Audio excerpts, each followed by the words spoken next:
राष्ट्रों में सत्य फैलाने में हमारी सहायता करें। आपका दान डबिंग, अनुवाद और सामग्री निर्माण का समर्थन करता है। दान के माध्यम।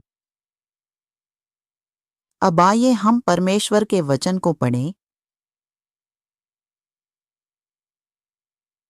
भजन संहिता अध्याय 30। धन्यवाद की प्रार्थना। भवन की प्रतिष्ठा के लिए दाऊद का भजन। हे यहोवा, मैं तुझे सराहूंगा क्योंकि तूने मुझे खींच कर निकाला है और मेरे शत्रुओं को मुझ पर आनंद करने नहीं दिया। हे मेरे परमेश्वर यहोवा, मैंने तेरी दुहाई दी और तूने मुझे चंगा किया है। हे यहोवा, तूने मेरा प्राण अधोलोक में से निकाला है। तूने मुझको जीवित रखा और कब्र में पड़ने से बचाया है। तुम जो विश्वास योग्य हो, यहोवा की स्तुति करो, और जिस पवित्र नाम से उसका स्मरण होता है, उसका धन्यवाद करो। क्योंकि उसका क्रोध तो क्षण भर का होता है, परंतु उसकी प्रसन्नता जीवन भर की होती है। कदाचित रात को रोना पड़े, परंतु सवेरे आनंद पहुंचेगा। मैंने तो अपने चैन के समय कहा था कि मैं कभी नहीं चलने का। हे यहोवा, अपनी प्रसन्नता से तूने मेरे पहाड़ को दृढ़ और स्थिर किया था। जब तूने अपना मुख फेर लिया तब मैं घबरा गया। हे यहोवा, मैंने तुझी को पुकारा और प्रभु से गिड़गिड़ाकर यह विनती की, जब मैं कब्र में चला जाऊंगा तब मेरी मृत्यु से क्या लाभ होगा? क्या मिट्टी तेरा धन्यवाद कर सकती है? क्या वह तेरी विश्वसनीयता का प्रचार कर सकती है? हे यहोवा, सुन, मुझ पर दया कर। हे यहोवा, तू मेरा सहायक हो। तूने मेरे लिए विलाप को नृत्य में बदल डाला। तूने मेरा टाट उतरवाकर मेरी कमर में आनंद का पटुका बांधा है, ताकि मेरा मन तेरा भजन गाता रहे और कभी चुप न हो। हे मेरे परमेश्वर यहोवा, मैं सर्वदा तेरा धन्यवाद करता रहूंगा।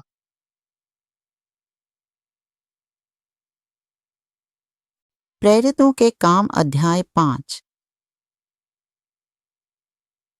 पवित्र आत्मा से झूठ बोलना।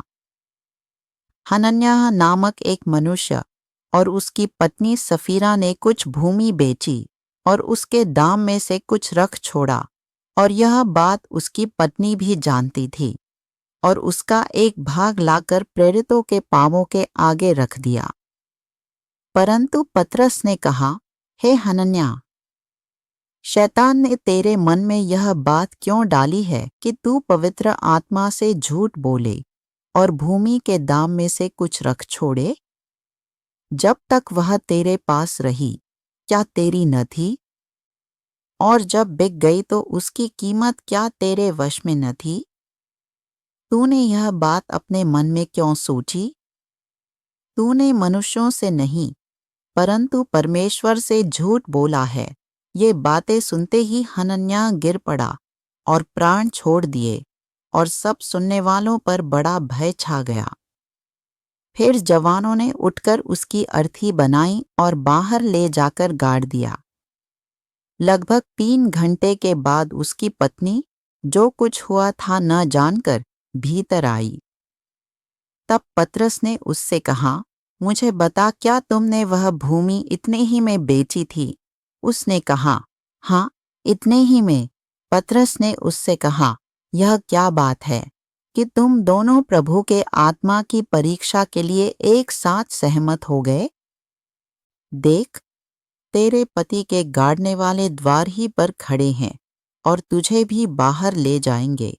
तब वह तुरंत उसके पांवों पर गिर पड़ी और प्राण छोड़ दिए, और जवानों ने भीतर आकर उसे मरा पाया और बाहर ले जाकर उसके पति के पास गाड़ दिया।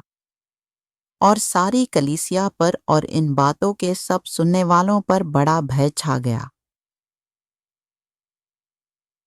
प्रेरितों द्वारा चिन्ह और चमत्कार। प्रेरितों के हाथों से बहुत चिन्ह और अद्भुत काम लोगों के बीच में दिखाए जाते थे और वे सब एक चित्त होकर सुलेमान के ओसारे में इकट्ठे हुआ करते थे। परंतु औरों में से किसी को यह साहस न होता था कि उनमें जा मिले। फिर भी लोग उनकी बड़ाई करते थे और विश्वास करने वाले बहुत सारे पुरुष और स्त्रियां प्रभु की कलीसिया में और भी अधिक आकर मिलते रहे, यहाँ तक कि लोग बीमारों को सड़कों पर लाकर खाटों और खटोलों पर लिटा देते थे कि जब पतरस आए तो उसकी छाया ही उनमें से किसी पर पड़ जाए।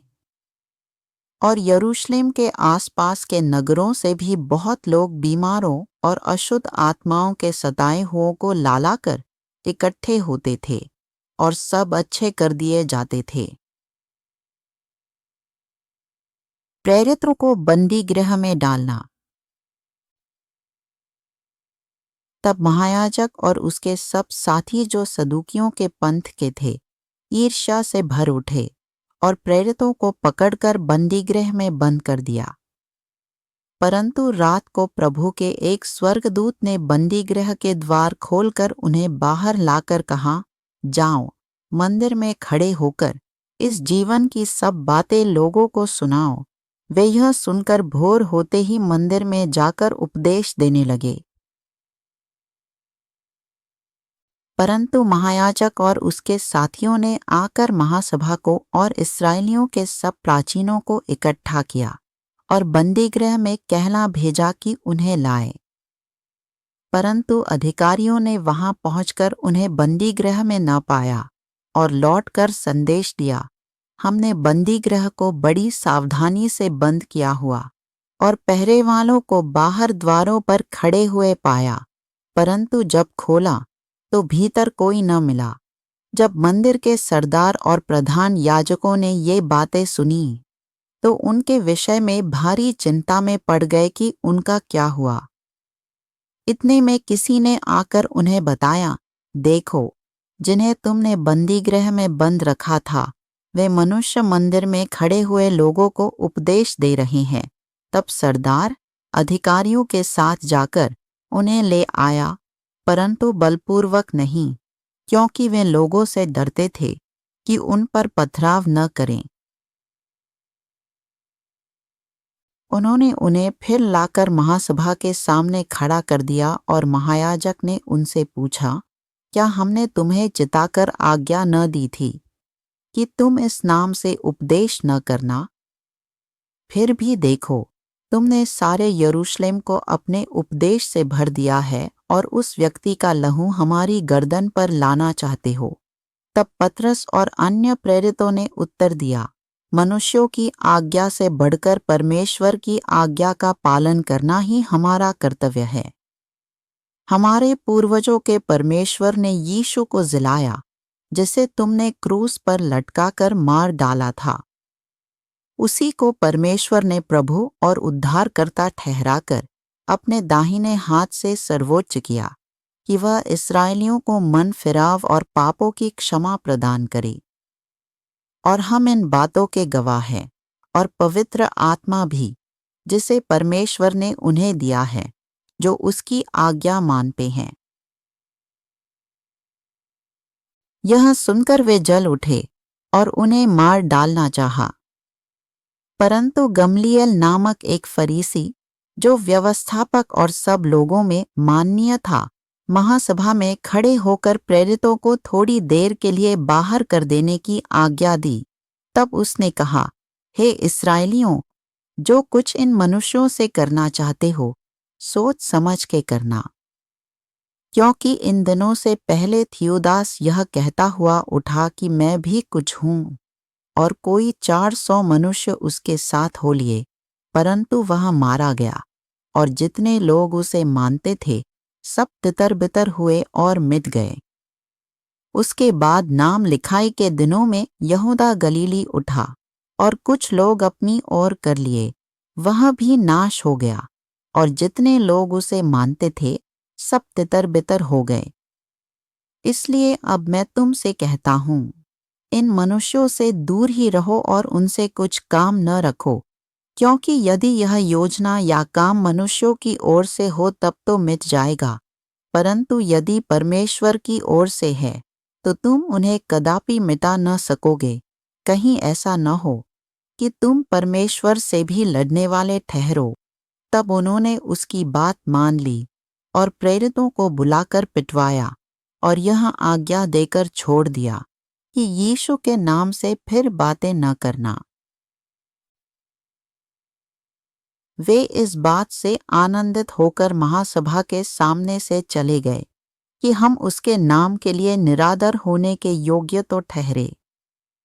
इसके बाद हर दिन मंदिर में और घर घर में वे लगातार सिखाते और प्रचार करते थे कि यीशु ही मसीह है।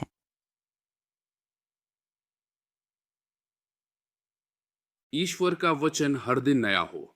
यदि हम प्रेम और आशा के साथ प्रभु की प्रतीक्षा करते हैं तो हमें उसमें आशा रखना नहीं छीनना चाहिए। दुर्भाग्य से हम में से बहुत से लोग उदासीन हो जाते हैं, खुद को मसीही कहते हैं पर उदासीन बने रहते हैं। जब हम प्रार्थना करते हैं तो प्रार्थना खाली होती है क्योंकि हमारा हृदय स्वयं विश्वास नहीं करता। जब उनसे पूछा जाता है कि वे मसीही क्यों हैं, कुछ लोग अस्पष्ट उत्तर देते हैं। बहुत से लोग केवल इसलिए मसीही हैं क्योंकि वे मसीही परिवार और वातावरण में पले बढ़े। वे गर्व से कहते हैं कि वे मसीह के लिए मरने को तैयार हैं, पर एक छोटी परीक्षा आते ही पीछे हट जाते हैं, यहाँ तक कि किसी और धर्म को स्वीकार कर लेते हैं। कुछ लोग मसीही धर्म के बारे में अच्छा बोलते हैं पर वास्तव में मसीही जीवन नहीं जीते। सोशल मीडिया पर वे प्रतिदिन विश्वास का बचाव करते हैं, बहस को तैयार रहते हैं, पर उनका आचरण मसीह को नहीं दर्शाता। वे सोचते हैं परमेश्वर क्षमा करता है और फिर भी उसकी आज्ञाएं तोड़ते रहते हैं। हाँ, परमेश्वर दयालु है और हृदय को देखता है। यदि तुमने पहले पाप किया और फिर पश्चाताप के साथ उसके पास आए, वह तुम्हारा हृदय देखता है। पर यदि तुम जानबूझकर पाप करते रहते हो और कहते हो परमेश्वर हृदय को देखता है, तो तुम स्वयं को ही धोखा दे रहे हो। तुम्हारा हृदय सड़ा रहता है। दान के लिए झगड़ा, निंदा और विवाद जीवन को नष्ट करते हैं। जो लोग ईश्वर के बारे में बहुत बोलते हैं, उन्हें उसके सामने आदर्श के रूप में जीना चाहिए। बहुत कम लोग यह कहने का साहस करते हैं, तुम मेरे समान बनो जैसे मैं मसीह के समान। बहुत से लोग जीवन की जवाबदेही से बचते हैं। हम तो मनुष्य है का बहाना बनाकर वे ऐश और आराम का पीछा करते हैं और मसीही जीवन सस्ता हो जाता है। प्रेरितों के समय में मसीही होना जीवन जोखिम में डालना था। आज जैसे ही धार्मिक विषय छुए जाते हैं, भावनाएं भड़क उठती हैं। कुछ देशों में यदि तुम केवल यीशु का प्रचार करते हो तो अधिकतम प्रतिबंध झेलोगे, पर सच्ची मुसीबत तब आती है जब तुम दूसरों पर आक्रमण करते हो या उनके विश्वास का उनके घर में अपमान करते हो। यह बुद्धिमानी नहीं है। इसलिए बुद्धिमान बनो। मसीही धर्म को सस्ती वस्तु मत बनाओ। जब हम आत्मिक बातों से ऊबते हैं, हमारा व्यवहार अमसी ही हो जाता है। केवल ऑनलाइन तर्कता ही नहीं, अगुए भी एक दूसरे के लिए ठोकर बन सकते हैं। यह तब होता है जब लोग सचमुच आदर्श बनने में लगे नहीं होते। खुला सुसमाचार। ध्यान दो कि तुम कैसे जीते हो। अविश्वासियों की तरह मत जियो। बहुत से लोग तभी तक मसीही होने का दावा करते हैं जब तक धन, प्रशंसा या दबाव का प्रलोभन नहीं आता। दबाव आते ही तर्क दिखाई देते हैं, यीशु ने छुड़ाया, परमेश्वर अवश्य क्षमा करेगा। और फिर दान का दुरुपयोग या प्रलोभन का पीछा, और उसके बाद फिर क्षमा मांगना। कुछ लोग बहाना बनाते हैं देह दुर्बल है और धार्मिक नारे उधार लेते हैं, पर उनका हृदय वासना और लाभ का पीछा करता है। क्षमा इस प्रकार काम नहीं करती। क्षमा जानबूझकर बार बार की गई बगावत के लिए नहीं है। यदि तुम सत्य जानते हो और जानबूझकर उसे अनदेखा करते हो तो सस्ती अनुग्रह की आशा मत रखो। अनुग्रह के साथ खेलना बंद करो। यह कहना सही नहीं, तुम्हें क्षमा करना जरूरी नहीं, परमेश्वर फिर भी क्षमा करेगा। शास्त्र स्पष्ट है, जितना तुम क्षमा करते हो उतना ही परमेश्वर तुम्हें क्षमा करता है। अपने आप को मसीही कहना लिखे हुए वचन के अधीन होना है। जैसे यात्रा टिकट की शर्तें होती है, वैसे ही मसीही जीवन सरल है। विश्वास करो और आज्ञा मानो। यदि तुम विश्वास का दावा करते हो पर वह नहीं करते जो वह कहता है, तो वह विश्वास नहीं है। कुछ लोग पाप करते रहने का चुनाव करते हैं, फिर भी देह दुर्बल है कहकर विश्वास का दावा करते हैं। और कुछ कहते हैं मैं अभी भी मसीही हूं, भले किसी अन्य धर्म की रीति मानूं, मेरे हृदय में तो विश्वास है। यह परमेश्वर का ठट्ठा है, मानो उसे धोखा दिया जा सकता है। मैं तो बस साथ दे रहा हूं कहकर अपने विवेक को शांत मत करो। भटकाने वाली संगति तुम्हारे हृदय को दूर खींच लेगी। फिर जब तुम सहायता के लिए पुकारोगे, तुम्हें लगेगा कि परमेश्वर अन्याय कर रहा है। पर प्रारंभ से ही तुम विश्वास योग्य नहीं थे। तुमने स्वयं परमेश्वर को छोड़ा। फिर तुम प्रार्थना करते हो, प्रभु मुझे ना छोड़। परमेश्वर पूछता है, मैं कब से तुम्हारे साथ हूं? यदि तुम कभी सचमुच मसीह के अनुयायी नहीं रहे तो उद्धार का दावा कैसे करोगे? परमेश्वर के राज्य में अवैध ढंग से प्रवेश करना, उसकी विधियों के अधीन हुए बिना परमेश्वर के साथ खेलना है। रुक जाओ, ध्यान केंद्रित करो। जो मैं हर सुबह सिखाता हूं वह तभी कार्य करता है जब तुम खेलना छोड़कर अपना हृदय परमेश्वर की ओर लगाते हो। आश्चर्य नहीं कि 3 से 4 वर्ष तुम्हारा जीवन कठिन रहा, क्योंकि 3 से 4 वर्ष तुमने परमेश्वर के साथ खेला। यदि तुम ठीक वही करते हो जो सिखाया जाता है, मैं गारंटी देता हूं कि तुम सफल होगे। पर यदि खेलते रहे तो 10 वर्ष बाद भी वही रहेगा। यदि कुछ हितैषी सहायता दें तो धन्यवाद दो, पर बिना पश्चाताप जीवन जगह जगह घूमता रहेगा। परमेश्वर के साथ गंभीर हो जाओ और परमेश्वर भी तुम्हारे साथ गंभीर होगा। क्या तुम स्वयं आशीष का स्रोत हो? यदि यह वीडियो आपके दिल को छू गया है तो कृपया इसे अपने दोस्तों के साथ साझा करें और सदस्यता लें ताकि हम एक साथ आगे बढ़ सकें। धन्यवाद।